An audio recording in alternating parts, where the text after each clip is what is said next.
அனைவருக்கும் வணக்கம். நான் வழக்கறிஞர் பம்மல் செந்தில்குமார், சென்னையிலிருந்து உங்களிடம். ரொம்ப நாளாச்சு உங்களை சந்தித்து. ஸோ உங்கள்கிட்ட ஒரு 4-5 விஷயங்கள் பேச வேண்டியது இருக்குது, கலந்துக்க கொள்ள வேண்டியது இருக்குது. உங்களுடைய ஒப்பீனியன் தெரிஞ்சிக்க வேண்டிய சூழ்நிலையில் நம்ம இருக்கிறோம். ரைட். இப்போ ஃபஸ்ட்டு என்னென்னா, கடந்த சனிக்கிழமை 30ஆம் தேதி அறிவாலயத்தில் கலைஞர் அரங்கத்தில் நடந்த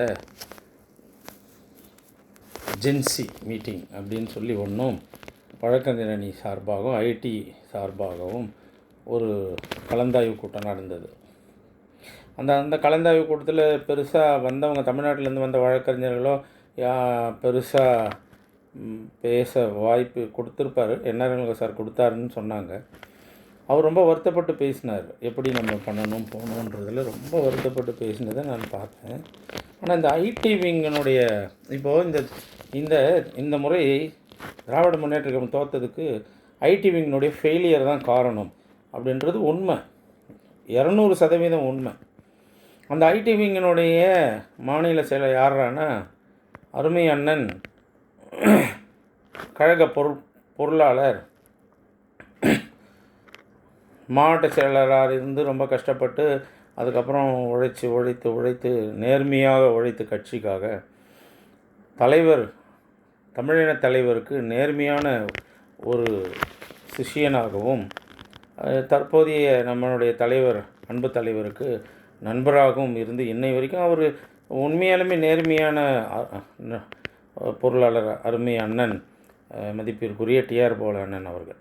ஆனால் அவங்க மகன் அவர் பார்ன் வித்து எல்லாம் சில்வர் ஸ்பூனுன்னுவாங்க, கோல்டன் ஸ்பூனும் போயிடுச்சு. இவர் பிளாட்டினம் ஸ்பூன். இப்போது அண்ணன் மாடச்சலாக இருக்கும்போது இவர் பிறந்திருப்பாரா என்னன்னு தெரியல. அதுக்கப்புறம் அவர் உழைக்கும் போதெல்லாம் இவர் எங்கே இருந்தாருன்னு தெரில. இவங்கெல்லாம் அப்படியே அவங்க ஒரு வேலையை அவங்க பாட்டுன்னு பார்த்துருந்தாங்க. அவங்களுடைய இளமை வாழ்க்கையை முழுமையாக அனுபவித்து விட்டு அப்பா சம்பாதிச்ச காசில் என்ஜாய் பண்ணிவிட்டு முதலாளிகளாக இருந்தவங்க, அப்பாவுக்கு வயசாகும்போது மகன்களை அறிமுகப்படுத்த வேண்டிய சூழ்நிலை வருது. அதுதான் பல பேரும் பேசுவாங்க திமுகவில் அந்த குடும்ப அரசியல் அப்படின்னு. இந்த குடும்ப அரசியலில் இவங்க குடும்பமும் ஒரு முக்கியமான பங்கு வகிக்கிறாங்க. அதில் நேற்றுக்கு அன்றைக்கி பார்த்திங்கன்னா சனிக்கிழமை ஒரு மீட்டிங்கில், அதாவது வழக்கறிஞர் அணி சார்பாக பேசின அருமை சகோதரர் அவர் என்ஆர் இளங்கோ ரொம்ப வருத்தத்தோடு வேதனைப்பட்டு பேசுகிறார். ரொம்ப ஹார்ட் ஒர்க்கிங் அவர் ஒரு வார் ரூம்னு வச்சு ரொம்ப கஷ்டப்பட்டு ஒன்றையுமே மூவ் பண்ண வைக்கிறார். ஒரு எலெக்ஷன் டேட் அறிவிச்சதுக்கப்புறம் முடிஞ்சு அதுக்கப்புறம் கவுண்டிங்கு வரைக்கும் என்ன பண்ணணும் அப்படின்றத ஒரு புதுசாக வர்ற கழக தோழர்களுக்கு காணொலி மூலியமாகவும் நேரடியாகவும் கிளாஸ் எடுத்துகிட்டு அவர் பண்ணின்னு வராரு. அவர் ரொம்ப வருத்தத்தோடு பேசுகிறார், தலைமை திமுக தோத்துடுச்சுன்னு. ஆனால் அருமை நண்பர் மன்னார்குடி பேர் என்ன, டிஆர் பாலு அண்ணனுடைய மகன், அவர் மன்னார்குடியில் தோத்துட்டார். அவருக்கு பணம் அப்பா மூலயமா பணம் இருக்குது, மாமனார் சைட்லேருந்து பணம் நிறைய. அதுதான் பார்ன் வித்து பிளாட்டினம், அதை விட அதிகம் கண்டுபிடிச்சா அதில் கூட அவர் வந்துடுவார். அவர் எவ்வளோ நக்கலாக பேசி சிரிக்கிறார் பாருங்களேன் மேடையில். இன்னும் தளபதி சிரிக்கலை, அவர் சிரிக்கிறாரு. அவருடைய தோல்வியை ஒத்துக்கொள்ள மனமில்லாத ஒரு கோழையாக தான் அவர் இருக்கிறார். அவர் ஒரு கோழை. அந்த கோழை இனிமேல் இந்த கட்சியில் நீடிக்கக்கூடாது. அதுவும் ஒரு அண்ணன் சிங்கம் போல் நாங்கள் சொல்லுவோம். அவர் ஒரு சிரித்து இங்கிலீஷில் பேசுகிறாங்க, பாலண்ணன் பேசினாங்கன்னா நான் தான் சொல்லுவேன். பலமுறை நான் அவர்கிட்ட பேசுவேன் பாலண்ணன்கிட்ட. பாலண்ணன் குடும்பம் எனக்கு நெருங்கிய 35 ஆண்டுகளாக நெருங்கிய உறவுகளோடு நாங்கள் வாழ்ந்துன்னு வர்ற குடும்பம். மன்னார்குடி, உள்ளிக்கோட்டை, தளிக்கோட்டைலாம் எனக்கு, பட்டுக்கோட்டை, வடசேரி, கிங் கெமிக்கல்ஸு எல்லாவும் எனக்கு நிறைய பழக்கம் உண்டு. அதில் பாலண்ணனுடைய அக்கா தெரியும், தங்கச்சி வீட்டுக்கார் சரவணன் எனக்கு தெரியும். அது மாதிரி ஒன்றா பாலண்ணன் வந்ததனுடைய காரணங்கள் எல் ஜெகதீசன் ஒருத்தவர், அவங்க தம்பி அன்பரசன் ஒருத்தவர், இன்றைக்கி மன்னார்குடியில் இருக்கிற இப்போது டிஆர் பாலு சன் இருக்கார்ல, முன்னாள் மத்திய அமைச்சர் ஐடி விங்கில் சிரிச்சு மேடையில் பேசியிருந்தார்ல, அவர் பேசும்போது எல்லாம் கைத்தட்டினாங்கல்ல, அவர் சொல்லி கொடுத்துட்டுன்னு வந்தார்ல அவங்க ஆளுங்களை. ஏன்னா ஐடி விங்கு தான் தோத்துருச்சுன்றது உண்மை. அதை மறைக்கிறதுக்கு அவர் வந்து ஒரு ஸ்டைலாக ஒன்று பண்ணார் பார்த்தீங்களா. அவர் இளவரசனை பற்றி எனக்கு தெரியும், அவருக்கு தெரியும். நான் இளவரசன் சொன்னால் அவருக்கு தெரியும், ஷாக்காக கூட ஆகலாம். ஆக இப்படிப்பட்ட ஒரு மனிதர் முந்தா நேற்றுக்கு வந்து சிரிக்கிறார் சார் மேடையில். வருத்தங்கள் ஒன்று கூட வருத்தம் இல்லை சார். காரணம் என்னன்னா, ஜெயிச்சா உண்டு, தோத்தா எனக்கு என்ன கிடக்குது? எனக்கு என்ன இருக்குது? எனக்கு பணம் இல்லையா, எதுவும் இல்லை, சொத்து இல்லையா? எங்கள் அப்பா பொருளாளர், கழக பொருளாளர். திரும்பியும் வந்தால் எனக்கு எம்பி தரப்போகிறாங்க, எனக்கு எம்எல்ஏ தருவாங்க அப்படின்ற ஒரு பெரிய நக்கல் புத்தி அவருக்கு. நான் அன்றைக்கி பார்த்தேன் ஸ்டேஜில், ரொம்ப நக்கல் புத்தி. அது இல்லாமல் எனக்கு சில வழக்கறிஞர் என்கிட்ட சொன்னாங்க, அவர் வந்து நாங்கள் வந்து சொன்ன நேரத்தில் இவங்க வந்து புகார் கொடுக்கல, சொன்ன நேரத்தில் போலீஸ் கம்ப்ளைண்ட் பண்ணல, சொன்ன நேரத்தில் ப்ரைவேட் கம்ப்ளைண்ட் ஃபைல் பண்ணல. நான் ஒன்று சொல்கிறேன், ஐடி விங்கில் வக்கீலுங்க கிடையாதா? நீ ஏன் வழக்கறிஞர் தான் தேடி வரணுமா? வழக்கறிஞர் நீ எங்களுக்கு சரியாக செய்யலைன்னு சொன்னீங்களாமே, என்ன உங்களுக்கு சரியாக செய்யலை? எவ்வளோ நக்கல்! நேற்று நீங்கள் மேடையில் சிரிக்கிறீங்க. தோத்ததனுடைய வெக்கம் இல்லை உங்களுக்கு, வெக்கம் இல்லை. உங்கள் அப்பா இன்னும் தலை குனிஞ்சு நிற்கிறார்.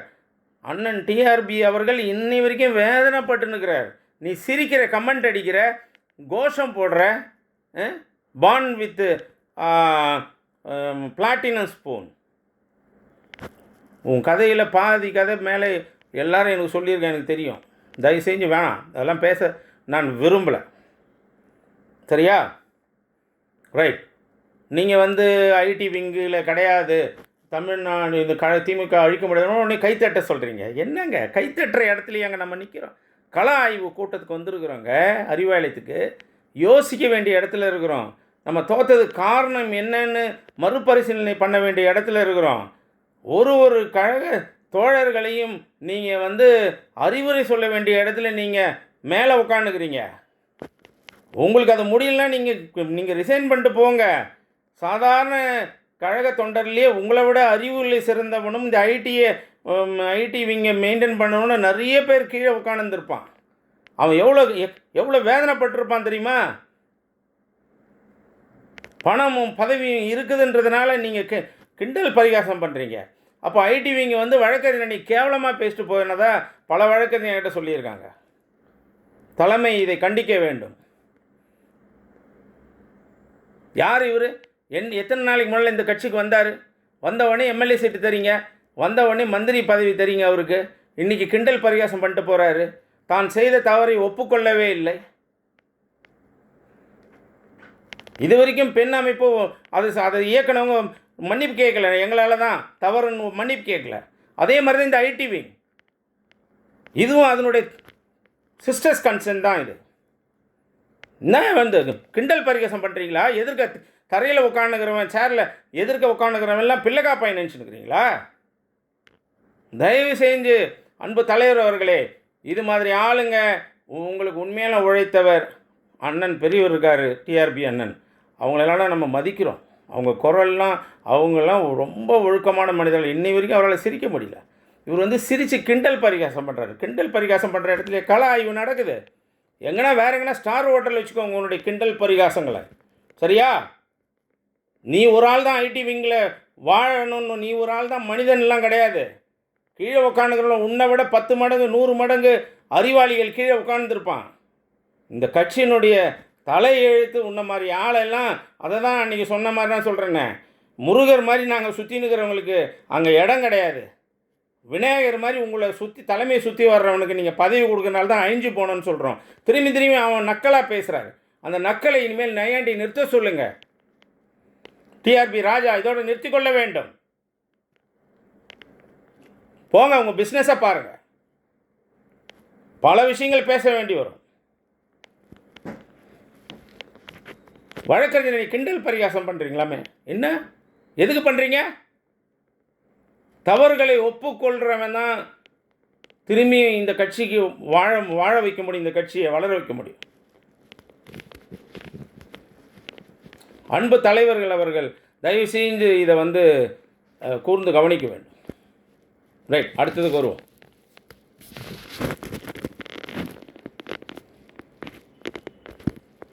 இப்போ என்ன பண்ணுச்சு பிஜேபி?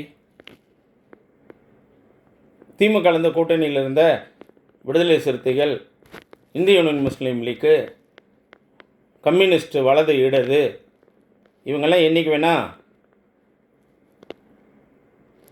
கொடுக்குற சப்போர்ட்டை விட்ரா பண்ணிடுவாங்கன்னு சொல்லி இந்த விஜய் ஆட்சி நிலைக்க வேண்டும் என்பதற்காக ஆர்எஸ்எஸ் பிஜேபியினுடைய ப்ராடக்ட் தான் இந்த விஜய். அந்த டிவிக்கு சும்மா அவரே ஜெயிச்சார்னு பேசின்னு உட்காந்துக்கிறோம். கிடையாது. இது ஆர்எஸ்எஸ் பிஜேபியினுடைய ஒரு இந்தியன் எலெக்ஷன் தேர்தல் கமிஷனோடு சேர்ந்து நடந்த ஒரு திருவிளையாடல் இது. அந்த திருவிளையாடலில் இவங்க ஜெயிச்சிருக்கிறாங்க. அவங்க எங்கடா திமுகவில் இருக்கிறவங்க மானம் ரோஷம் உள்ளவர்கள் திரும்பி போயிடுவாங்கன்னு பிஜேபியும் ஆர்எஸ்எஸும் பயந்தது உண்மைதான். ஆனால் அப்படி இருக்கா இல்லையான்னு தெரியல, பார்க்கலாம். சில நேரங்களில் பதவிக்காக சுயநலவாதிகளாக மாறக்கூடியவர்கள் தானே மனிதர்கள். மனித இயல்பு இல்லை இது. அப்போ தான் அதிமுக, பிஜேபியினுடைய ப்ராடக்ட் அதிமுக, அதிலிருந்து கேஸுங்க யார் யார் இருக்காங்க, யார் யார் சிபிஐயில் இருக்காங்க, கேஸில் மாட்டிருக்காங்களோ அவங்களெல்லாம் தூசி தட்டி அவங்களெல்லாம் இந்த இவிஎம் ஜெயிக்க வைக்குது. அதிலிருந்து கடக்குன்னு சிவி சண்முகமும் வேலுமணியை கொண்டு போனால் அவர் போனாலே தெரிஞ்சிடும் இது பிஜேபி ஷேடோன்னு தெரிஞ்சிடும். தான் புதுசாக ஒரு ஆளை 2 வருஷத்துக்கு முன்னால் டெல்லிக்கிட்டு போகிறாங்க. அங்கே அவர் ரொம்ப பயிற்சி எடுக்கிறார் சிவி சண்முகம். அவரை வச்சு கேம் நகர்த்துறாங்க.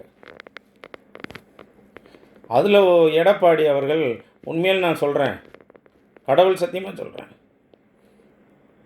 நான் திமுக விட்டு கொடுத்து பேசுகிறேன்னு நினைக்காதீங்க.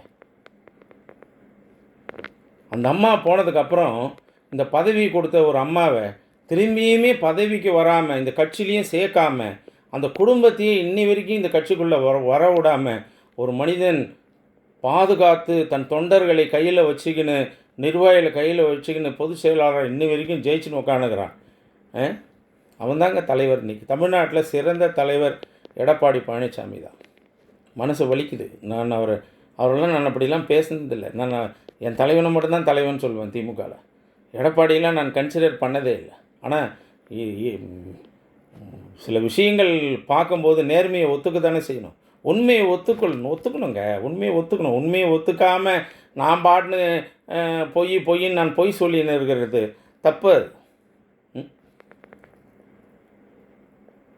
பிளாக்மெயில் அப்படியே பிளாக் பண்ணார் பாருங்க, தன்னுடைய கொறடா வச்சு, அக்ரி கிருஷ்ணமூர்த்தி வச்சு, உங்கள் பதவியெல்லாம் போயிடுச்சு அப்படின்னு நோட்டீஸ் கொடுக்குறாரு சபாநாயகர்கிட்ட. அதுக்கப்புறம் இவங்க போகிறாங்க, திரும்பி வாபஸ் வாங்கினாங்க. 2 பேரும் போய் நாங்கள் ஒன்றா ஆகிட்டோம், நாங்கள் சும்மா கிண்டல் பண்ணியிருந்தோம், விளையாடிருந்தோம், போர் அடிச்சுது எங்களுக்கு அப்படின்னு வேலுமணிலாம் சொல்ல அது ரொம்ப தமாஷாக இருக்குது. இப்போது அதிமுக அதிமுக சப்போர்ட்டு விஜய்க்கு இல்லை. ஆர்எஸ்எஸ் ப்ராடக்ட், பிஜேபியினுடைய ப்ராடக்ட்டு விஜய்க்கு இல்லை. இருந்தாலும் ஒரு 5 பேர் எங்கன்னா வெளில போயிட போகிறாங்க, கம்யூனிஸ்ட்லேருந்து 4 பேர் போயிட போகிறாங்கன்னு அதிமுகலேருந்து அவசரமாக பதவி ராஜினாமா செய்ய வச்சு அன்றைக்கி தாவேகானுடைய தலைமை அலுவலகமான temporary office Saint George Fort, அவர் விளையாட்டுத்துறை அமைச்சராக அந்த லாட்ரி ஆதவ் ரூமை இப்போ தாவேக்கானுடைய தலைமை அலுவலகம் மாதிரி இங்கேருந்து ரிசைன் பண்ண இந்த அம்மா மதுராந்தகம் மரகதம் சந்திரசேகர் என்னமோ மரகதம் அது மாதிரி ஒரு 4 பேர் போய் ரிசைன் பண்ணிட்டு போயிருக்காங்க. அவங்க அடுத்தது இப்போ தேர்தல் சொல்லும்போது விஜய் திருச்சி தொகுதி, இவங்க ஒரு 4-5 தொகுதி காலி ஆகுது. இதெல்லாம் கம்யூனிஸ்ட் மேலே இருக்கிற பயம். அவங்களாம் போயிட்டாங்கன்னா நம்ம எங்கடா பண்ணுறது, அதனால் நம்ம கட்சியிலேயே விசில் சின்னத்தில் நிற்க வச்சு ஜெயிக்க வச்சு நம்ம அறுதி பெருமானி பெறலாம் அப்படின்ற முடிவில் அவங்க இருக்கிறாங்க. இது எல்லாமே ஆர்எஸ்எஸ்னுடைய சித்து விளையாட்டு தான். ஆர்எஸ்எஸ்னுடைய சித்து விளையாட்டுன்னு நீங்கள் நம்புறீங்கன்னா அதுக்கு நான் சில எடுத்துக்காட்டுகள் சொல்கிறேன். ஸ்ரீரங்கம் ஒரு பட்டாச்சாரனுடைய பையன் இன்றைக்கி அறநிலையத்துறை அமைச்சர், தெரியுதா? அறநிலையத்துறை அமைச்சர் ஒரு வேறு கம்யூனிட்டியில் கூட பண்ணியிருக்கலாம். ஆனால் ஒரு பிராமண சமுதாயத்தை போடுறாங்க. யார், விஜயா? இல்லை, ஆர்எஸ்எஸ் போடுது. கீர்த்தனான்னு ஒரு அம்மா, ஆர்எஸ்எஸ் பிரெயின் உள்ளது. அது ஒரு ப்ராடக்ட், ஆர்எஸ்எஸ் ப்ராடக்ட். அது அமைச்சராகியிருக்காங்க. பிஜேபியிலிருந்து வந்த நிர்மல்குமார் ப்ராடக்ட்டு. அந்த ஐஆர்எஸ் ரிசைன் பண்ணிட்டு வந்தவர் அவசர அவசரமாக எல்லா ஐஆர்எஸையும் ஐஏஎஸையும் ஐபிஎஸ்ஸையும் இந்த மத்திய அரசு தேர்தல் ஆணையம் உடனே ஏற்றுக்கிறதில்ல, வார்ன் பண்ணோம். 1 வருஷம் 2 வருஷம்லாம் ரிலீவ் ஆகாமல் இருக்கும், விட மாட்டாங்க.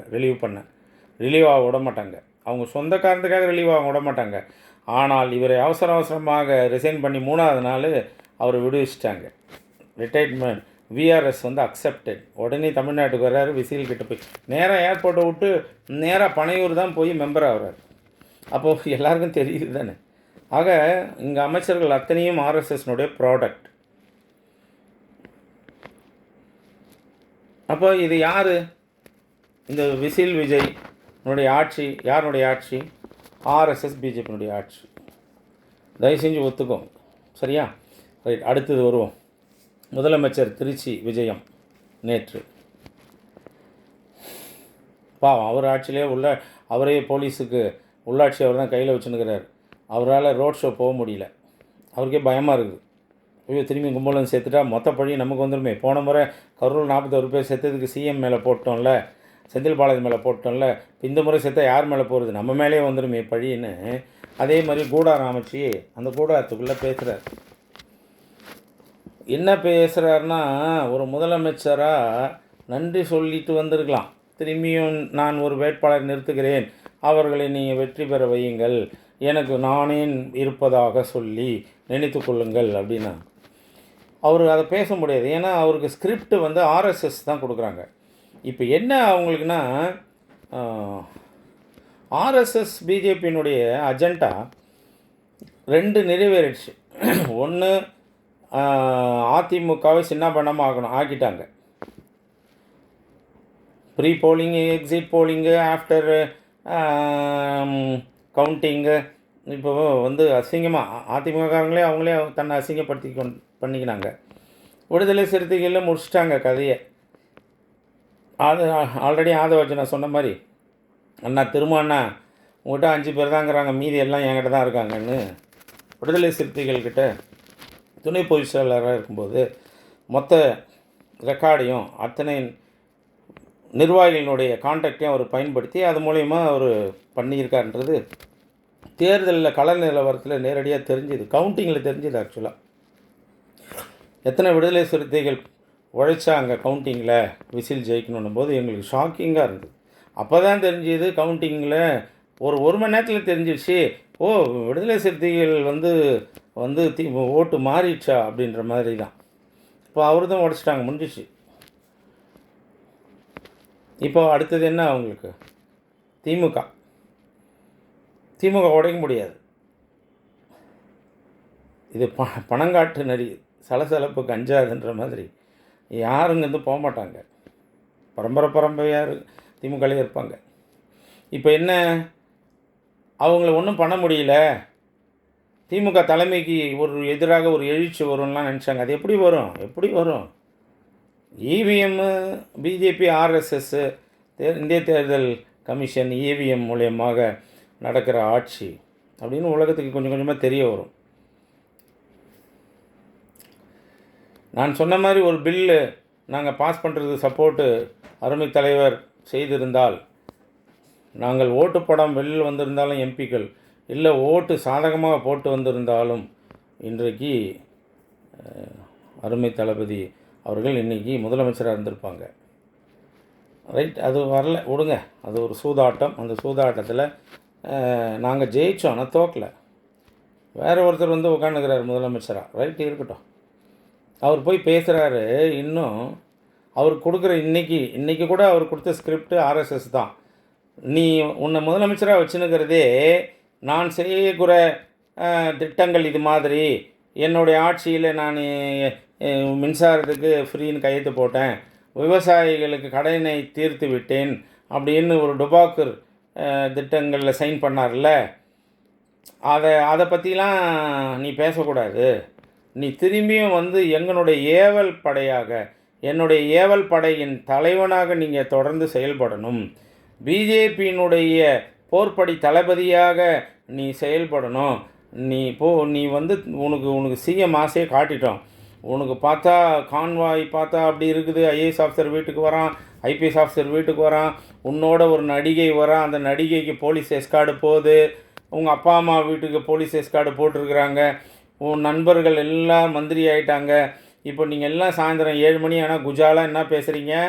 ஏய் எத்தையா, இவ்வளோ வசதி வாய்ப்புகள் நமக்கு இருக்குது, இதை ஏன் விடணும்? இப்போ என்ன ஆர்எஸ்எஸும் பிஜேபியும் சொல்லி கொடுக்குறத நான் படிக்கணும், அவ்வளோதானே. 2 நிமிஷத்தில் படிச்சுட்டு வரேன். மீதி 23 மணி நேரம் 58 செகண்டு என்னுடைய வாழ்க்கை சந்தோஷமாக இருக்குது. கான்வாயில் போகும்போது நானே எதிர்பார்க்கல. எவ்வளோ பந்தாவாக இருக்குது என் லைஃபு. ஒரு நடிகை பாதுகாப்பாக நான் இட்டுன்னு வரேனே அப்படின்னு சொல்லி அதில் ரொம்ப சந்தோஷத்தில் பூரிப்பில் அவருக்கு பழைய மாதிரியே ஆர்எஸ்எஸ்ஸு அவர் பேரை கெடுக்கிறதுக்காக அவரை வந்து ஒரு பகடைக்காய் தான் வச்சுன்னுக்கிறாங்க. ஒரு ட்ரம்ப் கார்டு, சூதாட்டத்தில் பார்த்தோன்னா ஒரு ட்ரம்ப் கார்டு வச்சுன்னு இருப்பாங்க. அந்த ட்ரம்ப் கார்டை வந்து கடைசி நேரத்தில் பயன்படுத்தி ஜெயிப்பாங்க. அது மாதிரியான ஆர்எஸ்எஸ் பிஜேபியினுடைய ட்ரம்ப் கார்டு தான் விசில் விஜய். அதனால தான் அவங்க எழுதி கொடுத்த ஸ்கிரிப்டை இன்றைக்கி பேசிட்டு போயிருக்கார். ஆனால் போகும்போது அவர் ரொம்ப வருத்தப்பட்டு தான் போயிருப்பார். நம்மளோட ஜென்மம் ஒரு ஜென்மமாடா, இந்த ஜனங்க எனக்கு ஓட்டு போட்டு ஜெயிக்க வச்சாங்க, மிஷினும் ஜனங்களும் இவிஎம்மும் ஜனங்களும் ஓட்டு போட்டதாக நம்பப்படுகுதே. என்னடா நம்ம வாழ்க்கை இது? நமக்குன்னு ஒரு சுயகௌரவம் இல்லையே, நமக்குன்னு ஒரு வாழ்க்கையில் ஒழுக்கம் இல்லையே, நம்மளை தொடர்ந்து இந்த ஜனங்க திட்டினேங்கிறாங்களா, அசிங்கமாக பண்ணுறாங்களே, நம்ம இப்படி போய் பேசிட்டு வரமேன்னு மனம் குறுகி இருப்பான் அந்த தம்பி.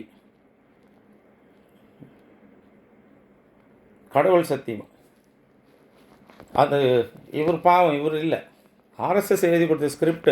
அடுத்து எம்பி தேர்தல் வர்ற வரைக்கும் இவர் இப்படி தான் பேசுவார்.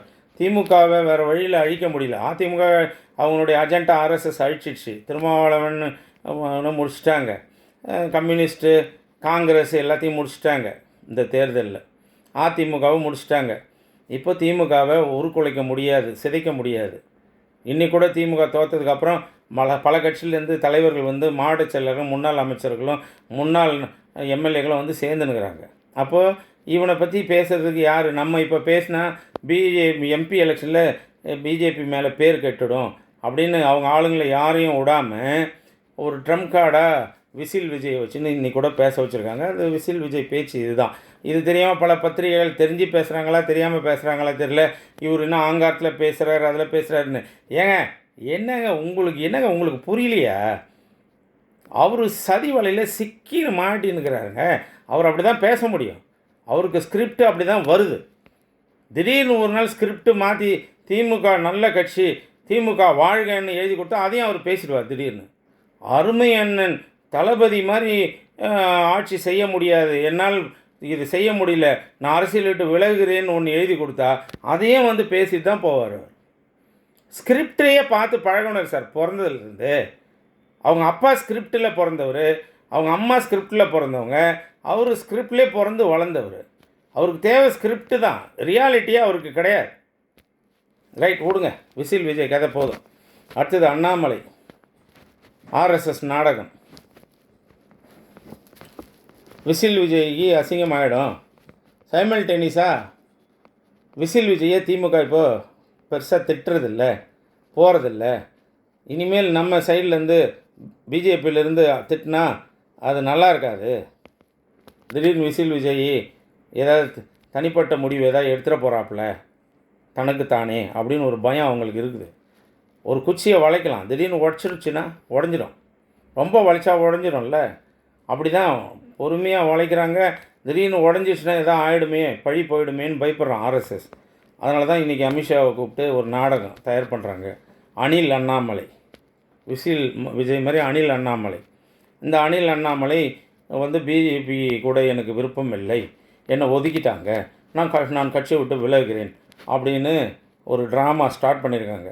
அதுக்கு முக்கியமான சில பத்திரிகையாளர்னு சொல்லிக்கிற பாண்டே அது மாதிரி ஆளுங்கள்லாம் சொன்னால் ஜனங்க நம்புன்னு சொல்லி அவங்களுக்கு தீ போட்டு அவங்கள பேச வைக்கிறாங்க. அண்ணாமலை அதிருப்தியாக இருக்கார் பிஜேபியிலேருந்து. அவர் தனி கட்சி ஆரம்பிக்க போகிறார். யோ, அண்ணாமலையை தனி கட்சி ஆரம்பிக்க சொல்கிறதே ஆர்எஸ்எஸும் அமித்ஷாவும் தானே. இது ஜனங்களை என்னையா ஏமாத்தினே இருக்கிறீங்க. ஐயோயோ சாமிங்களா, ரொம்ப ஏமாத்துறீங்க நீங்கள். உங்களுடைய முடிவு நீங்கள்லாம் சொல்கிறீங்களே இந்து தர்மம்னு. இந்து தர்மத்தில் செத்ததுக்கப்புறம் கணக்கை ஒப்படைக்கணும் அப்படின்னு சொல்கிறீங்கள. நீங்கள் நரகத்துக்கு போகிறதா மோட்சத்துக்கு போகிறதான்னு கடவுள் சத்தியமாக சொல்கிறேன். நீங்கள் சொல்கிறதே உண்மையாக இருந்தால் நீங்கள் எவனுமே மோட்சம் போக முடியாது. அநியாயம் நீங்கள். உடனே இவரை வச்சு இப்போது திட்ட வைக்க போகிறாங்க. விஜயை திட்டணும்னு ஆசைப்படுறவங்க அதிமுகவில் இருக்கிறாங்க. இப்போ அதிமுக எப்படி ஆயிடுச்சுன்னா, என் கட்சியை நீ உடைச்ச பார்த்த இந்த நேரத்தில் திமுக ஒன்றும் பேச போகிறதில்ல. அதிமுக உடஞ்சா திமுகவுக்கு சந்தோஷம் தானே அப்படின்னு நினைக்கிறாங்க. ஆனால் தலைவர் சொல்வார், தளபதி தான் சொல்வார், அதிமுக அழியக்கூடாது, உயிரோட்டமாக இருக்கணும், நீங்கள் பிஜேபிக்கிட்ட போகாதீங்க, ஆரோக்கியமான தேர்தல் உங்களுக்கு எனக்கும் தான், ஒன்று நீ ஆட்சி செய்யலை நான் ஆட்சி செய்யன்னு சொல்லுவார். ஆனால் இவங்க எல்லாம் இப்போ என்னம்மா மாற்றுறாங்க, அதிமுக உடைஞ்சது திமுகவுக்கு சந்தோஷம் கிடையாது. திமுக அதிமுக உடையக்கூடாதுன்றது தான் சந்தோஷம். உடையக்கூடாது. எந்த நேரத்துலையும் பெரியாரினுடைய அண்ணானுடைய கொள்கைகள் மாறக்கூடாது, வலதுசாரி சிந்தனை இந்த நாட்டுக்குள்ளே தாக்கம் உள்ளே வந்துடக்கூடாதுன்னு பயந்துனுக்கிறாங்க. சரியா? ஆனால் நீங்கள் எல்லாம் ஜனங்கிட்ட என்ன இது பண்ணுறீங்கன்னா, அதிமுக உடைச்சது திமுக சந்தோஷம். அப்போது இப்போ அதிமுக உடைச்ச விஜயை திட்டுறதுக்கு அண்ணாமலை வந்துட்டார் அப்படின்னு மிச்சம் மீதி இருக்கிற அதிமுக காரணங்களை அண்ணாமலை பக்கம் கட்சியில் சேர்றதுக்காக இப்போது பிஜேபி அரசு இந்த 4 நாளாக ஒரு திட்டம் போட்டு இன்றைக்கி போய் அண்ணாமலையை சந்திக்கிறார், அமித்ஷாவை. உனக்கு பிடிக்கல, நீ போகாமையிலவும் இருக்கணும். இல்லை, நீங்கள் 2 பேரும் பேசினதை மீடியாவில் டைரக்டர் ரிலே பண்ணியிருக்கணும்ல, அமித்ஷா அண்ணாமலையும் பேசினதில். ஸோ நீங்கள் மக்களை தொடர்ந்து முட்டாளாக்கினே இருக்கிறீங்க. தமிழ்நாடு மக்கள் முட்டாளாக ஆகிட்டாங்க நீங்கள் நினைக்கிறீங்க. இவிஎம்மால் நிர்வகிக்கப்பட்ட இந்த ஆட்சி, தமிழ்நாடு மக்கள் முட்டாளெலாம் கிடையாது. எனக்கு தெரிஞ்சு நிறைய திமுக சட்டமன்ற உறுப்பினர்கள் தோற்றவங்களும் ஜெயித்தவங்களும் அரசு அலுவலகனுடைய ஓட்டு, இந்த போஸ்டல் ஓட்டுன்னு சொல்கிறாங்களே, அதில் அதிகமாக வந்திருக்காங்க. அதிகமான போஸ்டல் ஓட்டு போஸ்டல் ஓட்டை எவனாலையும் மாற்ற முடியாது.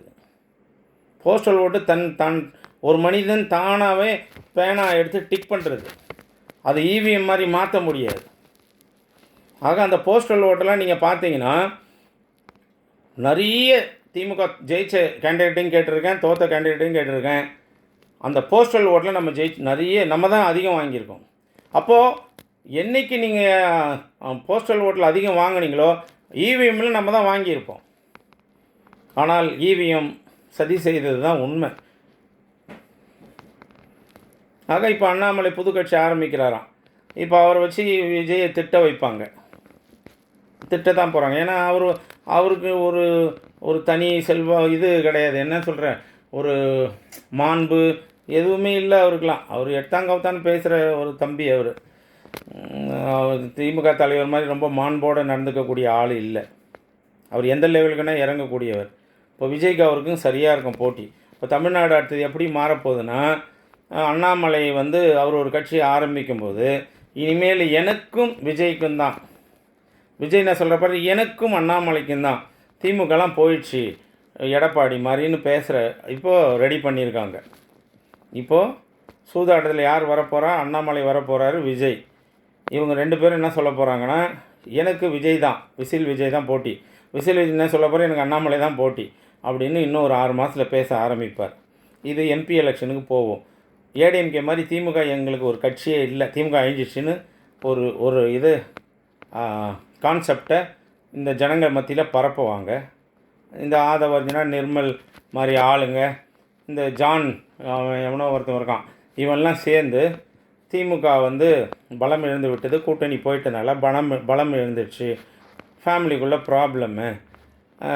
இப்போ சனிக்கிழமை சொன்ன மாதிரி ஐடி விங்கும் வழக்கறிஞர் அணிக்கும் உள்ளுக்குள்ளே பெரிய போட்டி வந்ததில்லை. அதில் வழக்கறிஞர் அணியில் இருந்த என்ஆர் இளங்கோ அண்ணன் சப்போர்ட். அவங்க அப்பா பெரிய கட்சிக்காரர் தான். ஆனால் இருந்தாலும் பொருளாளருடைய பையன் பேசும்போது அவர் கை ஓங்குது. அங்கே ராஜா பேசும்போது கை ஓங்குது. சிரிச்சிக்கின்னு வேதனைப்படாமல் தன் தோல்வியும் திமுக தலைவர் தோற்றதையும் பற்றி கவலைப்படாமல் கமெண்ட் அடிக்கிற டிஆர்பி ராஜா பேசும்போது கை தட்டுற குரூப்பு, கஷ்டப்பட்டு பேசுகிற என்ஆர் இளங்கோ பேசும்போது யாரும் கைத்தட்ட முடியும். ஏன்னா அவர் வேதனையோடு இருக்கார். அவர் டிஆர்பி ராஜா பான் வித்து என்ன சொல்கிறது பிளாட்டினம் ஸ்பூன். என்ஆர் இளங்கோ அவர்கள் ஃபீல்டு ஒர்க் பண்ணுற ஒரு மனிதர், டெய்லி வழக்கறிஞர்களோடு சந்திக்கக்கூடிய ஒரு மனிதர். ஆனால் என்ஆர் இளங்கோ அவர்கள் கூட யதார்த்தத்தை கொஞ்சம் உணரணும். வழக்கறிஞர் அணின்னு உங்கள்கிட்ட கொடுத்துட்டா சில நேரங்களில் நீங்கள் மாவட்ட செயலாளர்கிட்ட ஒப்பீனியன் கேளுங்க. இந்த வழக்கறிஞர் வேலை செய்கிறாரா, இந்த வழக்கறிஞர் நமக்கு சப்போர்ட்டாக இருக்காரா, இந்த வழக்கறிஞர் இந்த கட்சி காப்பாற்றுறாரா, எதிர்கட்சியாக இருக்கும்போது வழக்குகளை திமுக காரனுக்காக உழைக்கிறாரா அப்படின்லாம் ஒரு ஒப்பீனியன் கேளுங்க. ஆனால் உங்களுக்கு கொடுக்கப்பட்ட இவ்வளோ வழக்கறிஞர் அணியினுடைய இவ்வளோ கற்றறிந்த வழக்கறிஞர் அணியை மாவட்ட செயலர் ஒப்பீனியனுக்கு போய் விட்டுறீங்களே, ரொம்ப தப்பு. மாவட்ட செயலர் சொல்கிறத அப்படி நீங்கள் கேட்குறீங்க, அது தப்பு. மாவட்ட செயலருடைய ஒப்பீனியன் வாங்குங்க. மாவட்ட செயலர் டிசைட் பண்ணுறதுக்கு நீங்கள் ஒத்துன்னு போனீங்கன்னா நமக்கு ஒரு வழக்கறிஞர் அணி தேவையே இல்லை. நாங்கள் யாரோ மாதிரி மாவட்ட செயலர்கிட்டே இருந்துட்டு போகிறோம். வாயா போயான்னு பேசுவாங்க வக்கீல. என்னையா அப்படின்றான் மாவட்ட செயலருங்க. 8ஆம் கிளாஸ் படித்தவங்க, 10ஆம் கிளாஸ் படித்தவங்க, கிளீனராக இருந்தவங்க, மெக்கானிக்காக இருந்தவங்க, கற்றறிஞ்ச மாவட்ட செயலர் இருக்கிறாங்க, பிஹெச்டி முடித்த மாவட்ட செயலராக தான் இருக்கிறாங்க, இல்லைன்னு சொல்ல வரல. அவங்கெல்லாம் வக்கீலுங்களை தரம் தாழ்ந்து பேசுகிறது நாங்கள் பல முறை பார்த்துருக்குறோம். வாயா போயான்லாம் பேசுகிறது யார் கொடுத்தது இவங்களுக்கு இவ்வளோ பெரிய உரிமை? ஒரு மனிதனை வாயா போயா வீட்டு வேலைக்காரன் மாதிரி பேசுறது வக்கீல. உனக்கு தரம் இருக்குதா? மாவட்ட செயலர் வக்கீலாக இருக்க முடியுமா உங்களால்? ப்ராக்டிஷன் லாயராக உங்களால் ஆக முடியுதா? போய் நில்லுங்க கோர்ட்டில். 2 விஜிலன்ஸ் கேஸு முடிக்காத மாவட்ட செயலர்லாம் இன்றைக்கி இருக்கிறான். 2 விஜிலன்ஸ் கேஸு, ஃபஸ்ட்டு முறை மந்திரியானது, 2 விஜிலன்ஸ் கேஸு, ஒரு முறை மந்திரியானதுக்கே வாயா போயான்னு பேசுறது வக்கீலுங்களை. யார் கொடுத்தது உங்களுக்கெல்லாம்? 23 பையன் தோக்கடிக்கிறான். தயவு செஞ்சு நான் என்ஆர் இளங்கோ அண்ணன் என்னோட 1 வருஷம்தான் சீனியர்னு நினைக்கிறேன் லா காலேஜில். எனக்கு 34 வருஷம் 35 வருஷம் ஆகுது. வழக்கறிஞரை விட்டு கொடுக்காதீங்க. மாவட்ட செயலரனுடைய அவங்க எடுக்கிற முடிவுக்கிட்ட போகாதீங்க. நீங்கள் வழக்கறிஞர் உங்கள் கண்ட்ரோலில் இருக்குது. பாரதி என்ன வளர்த்த கட்சி இது, வழக்கறிஞர் அணி அது. அதுக்கடுத்து உங்கள்கிட்ட வந்துருக்குது. தயவு செஞ்சு நீங்கள் உழைக்கிறவன் யார் உழைக்காதவன் யாருன்னு நீங்கள் லிஸ்ட்டு எடுங்க. மாவட்ட செயலர்கிட்ட ஒப்பீனியன் கேளுங்க. ஆட்சி வரும்போது உழைச்ச மேன்மையான நீதிமான்களான வழக்கறிஞர்களுக்கு கொடுங்க, பொறுப்புகளை கொடுங்க. உழைக்கிறவன் யாரோ உழைக்கிறான். தேர்தல் முடிஞ்சு எல்லாம் டூருக்கு போயிட்டான் சார். தோத்த எம்எல்ஏ, ஜெயிச்ச எம்எல்ஏ எல்லாம் டூருக்கு போயிட்டான் சார். சீஃப் ஏஜென்ட்டுன்றவன் இன்னி வரைக்கும் உட்காந்து ஒரு தேர்தலையும் நேற்று கணக்கு ஒப்படைச்சிட்டு ஓடி வரோம் சார். நாங்கள் ஒரு தேர்தல், எம்பி தேர்தல், எம்எல்ஏ தேர்தலையும் ஒரு பெண் பிரசவம் எப்படி கன்சீவ் ஆகி ஒரு குழந்தைய பெக்கிறாலோ அந்த வழியை நாங்கள் அனுபவிச்சுனுக்கிறோம் சார். சீஃப் ஏஜென்ட்றவனுங்க என்ன மரியாதை கொடுக்குறீங்க இந்த வழக்கறிஞர் அணியில்? கடைசியாக என்ன சொல்லிட்டு போகிறீங்க எல்லாருமே? வழக்கறிஞனுடைய திமுக வழக்கறிஞனுடைய அமைப்பாளர், தலைவர், செயலாளர் என்ன சொல்கிறீங்க? மாவட்ட செயலாளர் சொல்கிற லிஸ்ட்டாக நாங்கள் தலையிட முடியாதுன்றீங்க. அப்புறம் எதுக்கு நீங்கள் தனி அணி வச்சு நடத்துகிறீங்க? விட்டுடுங்க, மாவட்ட செயலாளர்கிட்டே இருந்துட்டு போகிறாங்க. அப்போ உங்கள்கிட்ட வருதுன்னா பகுத்தாய்வுங்க, பகுத்தறிஞ்சு செய்யுங்க. எவன் எதிர்கட்சியாகும் போது உழைக்கிறான்ற லிஸ்ட்டு எடுங்க. எவன் ஆளுங்கட்சி வரும்போது பதவிக்கு வரான்னு ஆசைப்பட்றான்னு நெல்லுங்க. எங்களை மாதிரி ஆளுங்களாம் நாங்கள் பதவிக்கு வந்தாலும் வரலனாலும் எங்களுக்கு அவசியம் இல்லை. நாங்கள் சொந்தமாக உழைச்சி சம்பாதிக்கிற அளவுக்கு எங்களுக்கு திறமை இருக்குது.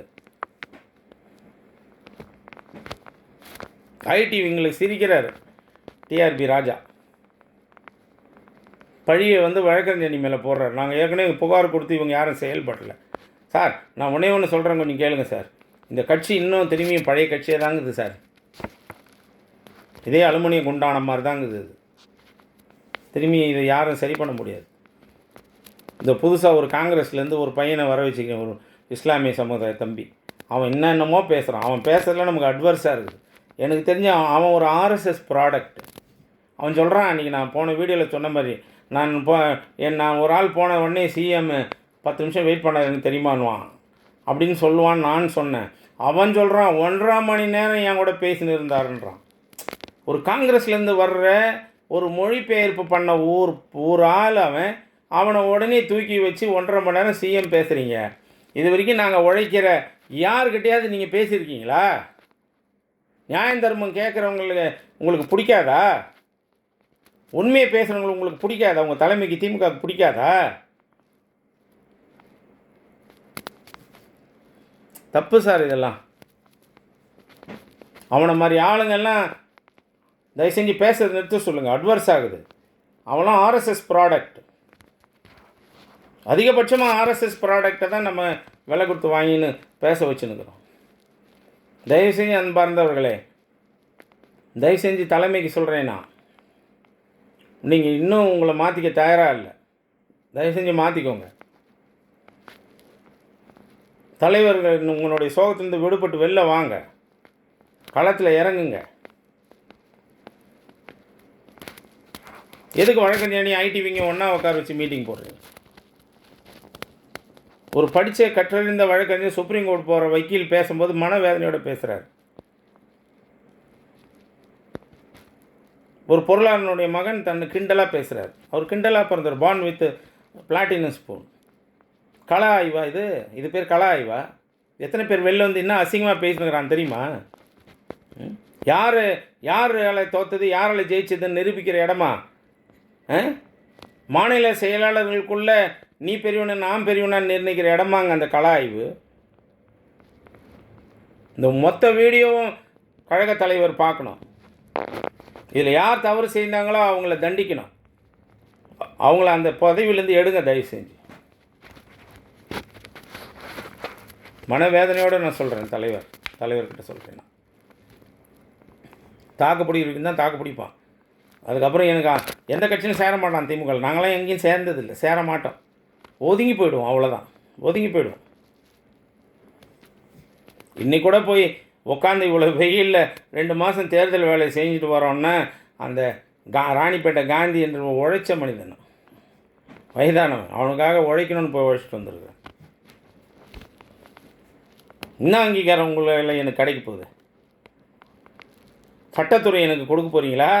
யார் எங்களுக்கு அங்கீகாரம் கொடுக்க போகிறீங்க? மொத்த மாம்பழம் அங்கேயே நின்று சுற்றி வர்ற உங்களை சுற்றி வர ஆழ்வார்பேட்டை அறிவாலயத்தையும் சுற்றி வர்றவனுக்கு தான் மாம்பழம் கொடுக்க போகிறீங்க. எங்களை மாதிரி வழக்கறிஞர்களுக்காக கொடுக்க போகிறீங்கண்ணே. நான் தான் திரும்பி சொல்கிறேன், நாங்களாம் முருகர் நம்புங்க. திரும்பி சொல்கிற முருகரை நம்புங்க. திமுக தலைமை முருகரை நம்புங்க. நன்றி, வணக்கம்.